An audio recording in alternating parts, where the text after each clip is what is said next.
Okay. So first off, apologies for not doing this video last night. Just last night was not a fantastic night for me. But either way, apologies. SmackDown was... I'm not going to say that SmackDown was a bad episode last night, but there's a theme that ran through this show last night that, and I know for a fact I'm not the only person, but there was a theme last night that bothered a lot of people. And that theme concerned Jeff Hardy. And his personal issues that he has, that he himself does struggle with, and the fact that WWE last night chose to use that as a story, I don't know. I mean, it's not the first time that they've done this. It certainly won't be the last. I mean, they've done it with Jeff a few times throughout his career. They've done it with others who were in the company before. But it just felt like last night maybe was a little too real for some people. Personally, as someone whose father suffers from alcoholism, and I know and have seen the struggles that comes along with that. And for Jeff, it's not just alcohol. The alcohol is what they used in this story particularly, but Jeff has other issues that have gone along with it in other substances.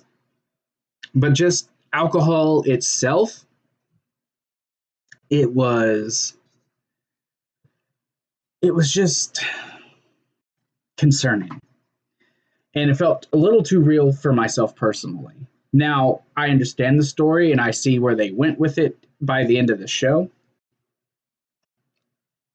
You just have to excuse me. I got cotton mouth like bad this morning. Just, I don't know. I'm just going to jump into this and discuss it as I go rather than try to explain it in the moment, because I'm still trying to personally figure this out. But this is your SmackDown review for February 20th. February? I wish it was February. Things were normal back then. For May 29th of 2020. Of course, it is Saturday morning. Happy morning to everybody. So SmackDown, of course, at the PC. SmackDown kicked off with, like, in the first thing I wrote in my notes, disturbing, because to me it was very disturbing. Like I said, very disturbing and very real. So we got Renee Young on site with an incident that took place shortly before they went live. You see Elias being loaded up onto a gurney on the ground, being checked by medical personnel. And apparently there was a hit-and-run incident. The police are there, and they're looking through the car, and Elias is being checked. Now, from experience, no way they would let personnel for the company to be out there doing coverage. They would tell them they have to leave. Now, if they were, news, they could be there, but within distance. But these people were like right up on top of the police. So right away, obviously this isn't real. But suspend your disbelief, I suppose, right? But she's there talking about how something's happened. You see the police officer going through the car. He sees the rental permit. Is there a Jeff Hardy? A Jeff Hardy. Would also said Jeffrey Nero Hardy. It wouldn't have just been, I need Jeff Hardy. I know. Suspend your disbelief. I get it. So they're asking, and they're like, oh, yeah, he works for us. And you see Jason Jordan up there, who I guess didn't get furloughed. Speaking of getting furloughed, I found out yesterday, apparently Nigel McGuinness was furloughed by WWE. And we're just now finding out. That pisses me off. He's the best fucking commentator in the company, and he was furloughed. But Jason Jordan got kept. Jamie Noble was kept. Jason Jordan got to be on screen for the first time since his neck injury. Woo, good for him. He finally made his return to TV. I'm totally getting off track here. Anyways, so then you see Braun Strowman. They're talking to him. He saw the accident. Says he doesn't know what was going on, but this is just, oh, this is crazy. I came in for work, which he never even showed on the show. So, well, okay, I guess fine. But then you see the police running towards an alley area by a production truck. And then they see Jeff just laying in the bushes, and he's all, like messed up, like he's been drugged or he's drunk. They say he smells of alcohol. He ends up being arrested and taken by the police to somewhere. I'm guessing to the police station for questioning and toxicology. Like, they're going to see what's in your blood, and we're going to, they could have just did his BA right there and tested him, but okay, suspend your disbelief. This is using a man's personal life for a story. Again, I know they've done it before. They'll do it again. I get that. But this was just a bit too much for me. For a hit and run incident, I don't know how I feel about that. I really am conflicted. Maybe by Monday I'll feel differently or I'll feel a certain way. But for now, I don't know.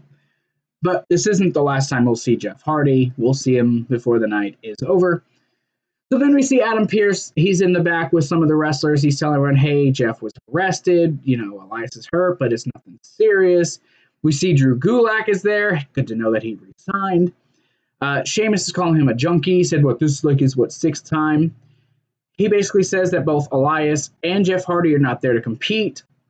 AJ's like, hey, that's great. That means me and Daniel in the finals. Easy, right? We can just go ahead and do that. Dan Bryan's like, I'm not a coward. I want to wrestle. Everyone's like, yeah.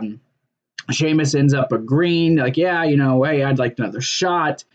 Then Baron Corbin, thanks for showing up, says, yeah, I should do it. And then Sheamus is like, hey, why not a triple threat? Because AJ is hell-bent on just taking his bye and moving on to the finals, which in any other case, you would probably just do. Advance them to the finals, that'd be that done, right? So Adam Pearce, who I didn't know had any sort of authority, decides that there's going to be a battle royal. The winner will face Daniel Bryan. AJ, via his rights, will take his bye. He is in the finals of this tournament. I haven't got to talk about this either. The fact that Sami Zayn is stripped of the championship because he decided to stay home during all this is bogus. Especially now that they're going to start letting fans back in, probably by SummerSlam. So a lot of these guys will probably start coming back because things are starting to slowly work their ways back to normal. It's just bogus. Hey, no repercussions, won't lose your spots. Go ahead, go home if you want to. Yet, here we are. They just took the title from Sami Zayn. Okay, sure. So we go to the Battle Royal. It's Baron Corbin, Sheamus, Lindsay Dorado, Drew Gulak, Cesaro, Grand Metalik, Shinsuke Nakamura, Dolph Ziggler, Chad Gable, and Jey Uso. I went ahead and I wrote down the eliminations. Lindsay Dorado was eliminated by Baron Corbin with a kick. Baron Corbin and Drew Gulak fighting by the ropes. Gulak on the outside. He ends up getting a big boot. Eliminated by Baron Corbin. Grand Metalik tries a springboard out of the corner. Gets a super kick by Dolph Ziggler, and then he gets tossed out of the ring by Baron Corbin. Baron Corbin then tries to eliminate Dolph Ziggler. They have a fight, but Ziggler ends up getting eliminated by Corbin. Right after that, Jimmy Uso tosses Corbin out of the ring. Of course, he's mad. Thanks for coming. Sure, he's supposed to be a main event guy, but okay. We get Sheamus and Cesaro. They're kind of working as a team. The field's starting to get whittled down, so they're working as a team, the reformation of the bar, if you will. Chad Gable, though, he's fighting with Cesaro, gets Cesaro into a armbar. Sorry, Sheamus. He gets Sheamus into an armbar over the ropes. Cesaro and then Gable are fighting. Cesaro tries to eliminate Gable, but he gets put into a headlock. Cesaro then falls to the outside. Cesaro is now eliminated. Nakamura, though, he goes for a kick on Gable. Gable then ducks with a shitty belly-to-belly. I mean, Gable can do one better, but maybe it's his height. He barely gets Nakamura over the ropes, though Nakamura is eliminated. Nakamura, though, tries to get back in the ring. All the referees rush over there to stop him. While that's going on, Cesaro gets back in the ring, throws Gable out. Gable's mad because he was illegally eliminated. So thank you, Chad Gable, for coming. Sheamus and Jey Uso, though, they are your final two competitors. I never saw the Lince Dorado. Did I see the elimination? I don't know. They didn't talk about anything during the commercial. Whatever. Sheamus and Jey are the final two. Those they go back and forth. They end up onto the apron, both men fighting. Jey goes for a super kick. Sheamus grabs the foot, runs him into the post, then hits him with a brogue kick on the apron. Jey is eliminated. So Sheamus is going on to face Daniel Bryan later in the show. This was your standard battle royal, nothing special. Just about basically everyone who was there who didn't already have anything to do were thrown into this. Bunch of lower mid card guys who they were like, oh, we'll give them some pay. Sonya Deville with a promo talks about taking out one bleach blonde bimbo. Says now she's going to do the same to the other one, and Lacey Evans. Lacey, I guess, came in behind her, shoves her down, says, fine, let's do this nasty. Fucking word is stupid. We come back from commercial break. Chad Gable, and I know they call him Shorty G. I refuse. I refuse to call him fucking Shorty G. Chad Gable. He's a goddamn Olympian, for Christ's sake. Can we show the man some respect? Him, Nakamura, and Cesaro. Cesaro's back there, says, oh, you can't handle losing. He's like, oh, I can handle losing, but having something stolen from me, I'm not for it. You get a bunch of short jokes, of course, because he's average height. I'm the same height as him. We're average height people. We're not short. Cesaro says beating their hand would be a big mistake. Chad Gable punches him in the mouth and says, challenge accepted. So we go to the match with Sonya and Lacey. Get another drink. I'm telling you, my mouth it's cotton mouth city today.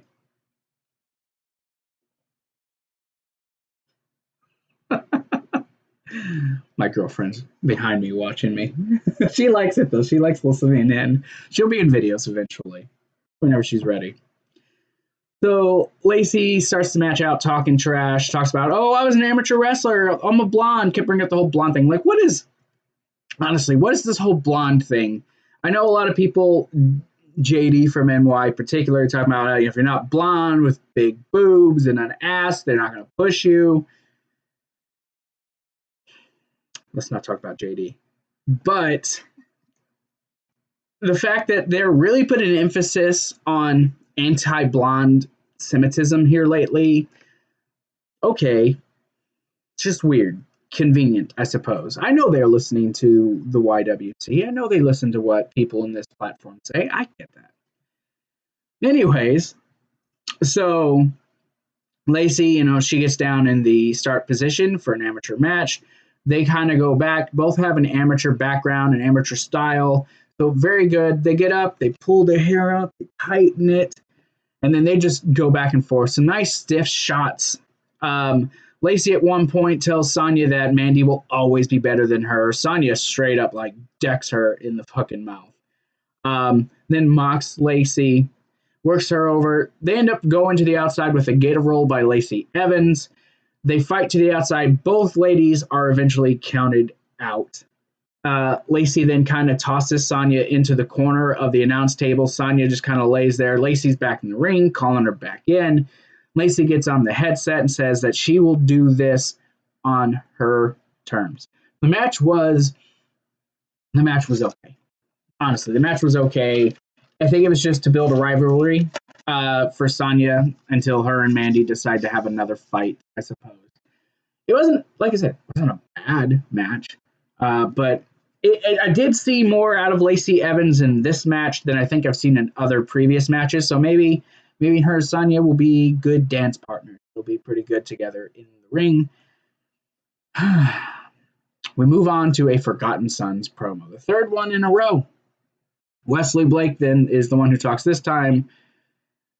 He's the only one of these three who's not been in the military. He says he was raised to do unto others as you have them do unto you. He says he used to be like us, but now he appreciates them more than anybody else can. He said something to the extent of now their blood is on our hands or our blood's on their hands. Or, I don't know, some shit. He looks stupid because they all did this at the end, and Cutler and Jackson Riker look very serious, and then Wesley Blake is in the middle looking like a fucking doofus. Oh, and can I point out that Lacey Evans' clothes were on point tonight. She looked very on point, her hair and everything. Just thought I'd throw that in for her. The side braids were cute. Yeah, the side braids. Back to the Forgotten Sons who didn't look so cute. See, that was a nice segue.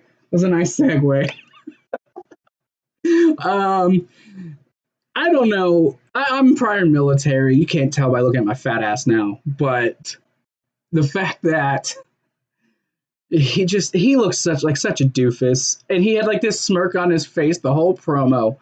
It was okay. I guess it was fine. Whatever. I can't take these guys serious. I honestly, God, I can't. They just no. It's not for me. We have a moment of bliss. This for the Tag Team Champions Summit. Nikki Cross is just everywhere tonight. She gives them Scottish pancakes, a recipe made by her grandmom that she made for them. And Kofi's like, "Oh, your grandma made these?" No, she made them, you fucking idiot. But they're like, "Hey, we didn't come without anything either." So they pull Big E, being Big E, pulls a whole bunch of beans out of his trunks, puts them in a cup, they add a bottle of water, and they stir them with the world's biggest fucking spoon. And he hands it to Alexa to drink, and she's just like, no. So she passes him off to Nikki and says she'll save it for later. So she asks them, who was on their radar. They bring up the Forgotten Sons, says that they're a standout. How could they not be after that fatal four-way? Well, with promos like they did, they ain't shit. Out comes Sasha and Bayley when Bliss and Nikki are asked who is on their radar. Who, with the crowd. They take shots at each other. Sasha, about how, I see two great tag teams in the ring, but not the greatest team. So Sasha gets in the ring, throws her jacket at Bliss. Of course, we know they have personal issues outside the ring, supposedly via rumor and innuendo, as a good man would say. Shout out to, yeah. Anyways, moving on. I'm brain dead today. Conrad. Sorry. Wow. People hate me. Conrad. I feel like I've been here before, like trying to think of something, not being able to say it, or something being, I don't know. I have weird, vivid dreams. What is this? What am I even talking about? What am I even talking about right now? He's over there laughing at me. Get on track, Zach. Get on track. I know. It was on point. Her hair was gorgeous. Sasha just threw her foot in her face. She got in the ring, took it off, and did her. Nikki had the whole legs of that. She pulled up out of that quick. Yes, she did. See, I got my sidekick Susie over here taking care of me. So Bliss brings up the fact that, there's 5 champions in the ring, but, oh, wait, Sasha, where's your belt? So that leads into Bayley is essentially volunteering Sasha for a match against Alexa.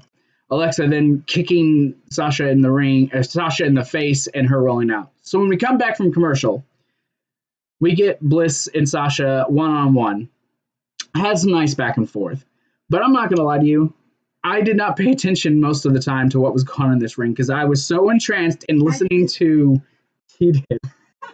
I was so busy listening to Nikki and Bayley back and forth on commentary, watching Michael Cole's brain break in front of us all, even at a point chanting, with Nikki, and Nikki just standing up on the top of the table, just jumping up and down, and Bayley just like losing her shit, like, just shut up, shut up, trying to get. I mean, it was fucking hilarious. If nothing else, this was the most hilarious segment of the show. But while all this stuff was going on, there was actually a good match going on in the ring. Yes, it was. Mm-hmm. I think it was very good, yeah. This isn't their best match, but I think this is one of Alexa's better matches. So you get Sasha in the ring, you kind of trash talking. Alexa ends up slapping her in the face. Bliss starts to build some momentum, some nice clotheslines. You get a drop kick and some more back and forth. A huge right by Alexa. Alexa tries to go up to the top rope. Bayley then jumps on the apron, trying to distract Alexa. Nikki then jumps up in front of her, trying to fight with her. She ends up getting shoved into Alexa. Then that allows Sasha to end up rolling her up with that dreaded roll up that we see time and time again for the 3 count, allowing Sasha to pin Alexa and for them to win the match. We know next week now that we're going to have a women's tag team title match. I guess you could say this is Sasha and Bayley's official rematch that they never got after they lost the titles last year. Probably would be a pretty good match. As far as this match goes, like I said, it was a good match. I was more interested in what was going on commentary than what was actually going on in the ring. So I think Nikki's cute. So I was busy watching her. It's her voice. It's her voice and her randomness. It's okay. I feel that way. Oh my gosh. I'm going to move on now. So we get Cesaro versus Chad Gable. This was if they had gave these guys more time, I think this could have been match of the night. And I think it was match of the night. Chad Gable starts off fast, trying to work the left leg of Cesaro. Cesaro, though, with a huge clothesline. When you watched the replay, he took that poor guy's head almost off. So he slows the pace. He ends up with a big gut wrench. Chad Gable, though, keeps fighting back, goes for a cannonball into the corner. Cesaro, though, stands up, catches him, puts him into a powerbomb, only for a 2 count. Cesaro goes to the top rope, tries to do a move, but he ends up getting a big back body drop. Gable, though, lands on his feet from the top rope and gets Cesaro into an ankle lock. Cesaro gets out and then hits him with a big European uppercut. You get a series of pin attempts by these guys after he goes for the Gotch neutralizer, and Chad Gable gets out of that. Cesaro, though, does go for another powerbomb. Gable turns that into a sunset flip powerbomb into a pin for the 3 count. Chad Gable with the victory. She's like, oh, I think I might like him. I said, don't get used to him. Don't get used to Chad Gable. Guy, so good. He is. No, you're absolutely right. He's fantastic. He's so fast and it's smooth. You know. Oh, yeah, absolutely. Just roll into the next one. Absolutely. It's just they don't utilize him the right way. That's the problem. That's the problem. I think it's a shame. That's WWE. That's why I tend to lean towards AEW. But yeah, this match was fantastic. Again, Chad Gable looks so fucking impressive. But like I was just telling her, they probably won't use him. Cesaro, though, again, underutilized, loses, which is fine. I don't think it hurts Cesaro too much, but we'll see if this goes anywhere. Or if this is just, oh, you're here this week and we needed you. So comes the segment of the night. Otis and Mandy by the pool. Oh, yeah! As Otis says about 1,000 times throughout this fucking thing. So they're drinking some champagne, and, he wants to take care of his precious little peach. Mandy says she's tired. She doesn't want to get into the pool, decides she's going to nap. And then the Fast Times at Ridgemont High homage begins as she's waking up, and Otis is standing by the pool, dipping his toe in, and he's just all wet, and she's just sitting there. Oh, that's hot. And she's making out with him. You see, and the sexual innuendos are in here. Mandy with a big fat peach, eating and biting into it. So eating the peach. And then she's got I guess it's lotion or the freaking. Yeah, she squeezes it out. So yeah, it was there. But then her and Otis are waking up. But then you cut back to reality, and Otis with a cannonball jumps in the water, wakes her up, soaks her. Another innuendo. She's wet. He walks up to her. He's like, "Oh, I'm sorry, my precious Peach." She's like, "It's okay. I was having a great dream." God. Who writes this shit? Who fucking writes this? I'm broken. She gets in the ring. Her and Otis start making out, and she pulls away and says, "Oh yeah." Make out some more. Oh god. Who writes this shit? Oh my god.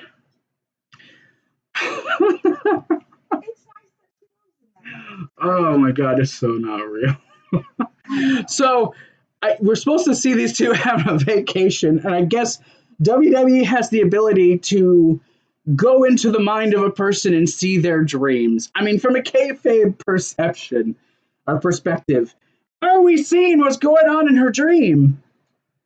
How are we able to see that? Can you tell me how we're able to see that? God, I mean, it was funny. It was funny for sure, but so we get a promo with Kurt Angle where he talks about the past of SmackDown of guys like him, The Undertaker, Edge, Randy Orton, Eddie Guerrero, and of course he plugs Orton versus Edge at Backlash, the greatest wrestling match ever. No, it's not. But then does announce about the future of SmackDown and that Matt Riddle is actually coming to SmackDown. Oh, God, poor Matt Riddle. I can't wait to see how WWE is going to bury Matt Riddle or how quick they're going to be to pop him with a drug test and get him off TV and suspend him for 30 days.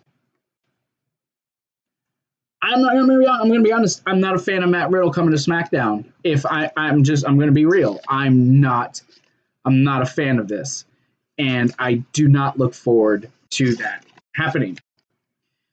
So we get Sheamus in a promo trash talking because they bring up Matt Riddle's like, see, there you go again. First it was Jeff Hardy, now it's Matt Riddle. Well, where's Jeff Hardy? And his, he basically calls him a druggie.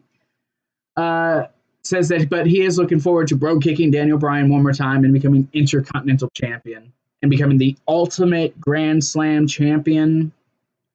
I think he's got some titles to still win. But Daniel Bryan, and he says there's no place for the weak in his world. But Daniel Bryan walks up.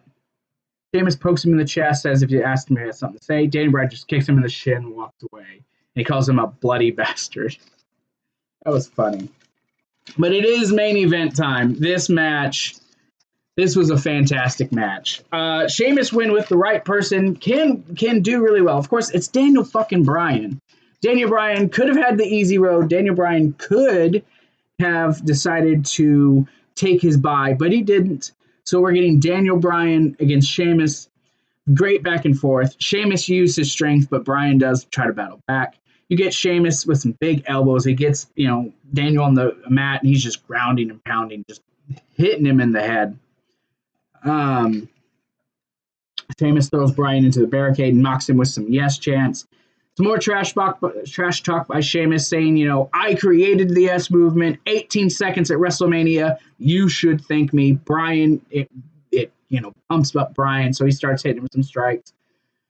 He ends up getting hit with an Irish curse into for only a 2 count. That goes into a clover leaf. Bryan gets to the ropes to break it up. Sheamus goes for the 10 beats of the Bowery, but Bryan catches his arm, hits him with some elbows and some fists. Bryan goes up top, but Sheamus kicks his feet from underneath him. Sheamus tries to go for a superplex, but then Bryan fights back, knocks him to the mat, goes for a drop kick, hits that. Bryan then hitting him with some yes kicks. Sheamus ducks that last one. Goes for white noise. Bryan gets out of that. I don't know if it was like he was supposed to try to get back up, but Bryan basically just counters him into a crucifix for a 2 count. Sheamus, though, does get him back up and then does hit him with a white noise for only a 2 count. You get some hard strikes, some back and forth.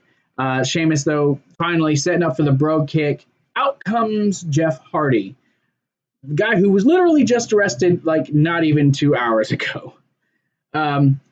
Jeff Hardy distracts Sheamus long enough for Daniel Bryan to hit the knee plus and get in 3 count. So Daniel Bryan is now advancing to the finals in 2 weeks for the Intercontinental Championship. Okay, it'll be a great television match, but I think this should be a pay-per-view match, unless they set up the rematch like the same week. Who knows? But immediately after the match ends, Jeff Hardy, then he jumps into the ring. He then essentially attacks Sheamus, but Sheamus evades. We know where this is going. You know, Corey Graves, Michael Cole trying to play off, oh, why? Why is Jeff Hardy doing this? Why is Jeff Hardy there? Wasn't this man just arrested for a hit and run? Shouldn't he be sitting in jail? Right? I mean, am I wrong? Definitely not wrong. She just says that because she likes No. But I know where this is leading. This is going to be Sheamus is the reason Jeff Hardy. He framed Jeff Hardy with this. So then you'll have Elias versus Sheamus after Jeff is done with him. It's writing itself. Again, I don't think I feel comfortable with the whole Jeff Hardy, abuse thing being played out on TV, but at the same time, I guess, I don't know. But this was a good episode of SmackDown. I'd love to hear you guys' comments and whether or not you guys liked it. I do think it was a good episode. If I'm giving this show a rating, I'd give it a 7 out of 10. A 7 out of 10 show. It was a good, solid SmackDown that I'm just not really feeling the way they built it around Jeff. Now, obviously, Jeff's name's cleared, so he didn't do anything, but the fact that, and again, it's not just me. Even people in his family were posting on Twitter with issues about them doing this. So I'm not in the minority this time. Even Ryan Satan had something to say on Twitter about it, and I thought he was pro WWE. So, but all that being said, what'd you guys think of SmackDown? Let me know in the comments below. Hey, be sure to like this video, and if you're not already a channel member, hit that subscribe button, join the channel, join my nation, my people. No, I'm trying catchphrases. That is not the one. But I'll talk to you guys later. I'll see you guys with your Monday Night Raw review on Monday. I may go live on Sunday. Who knows? I'll talk to you guys later. Peace out.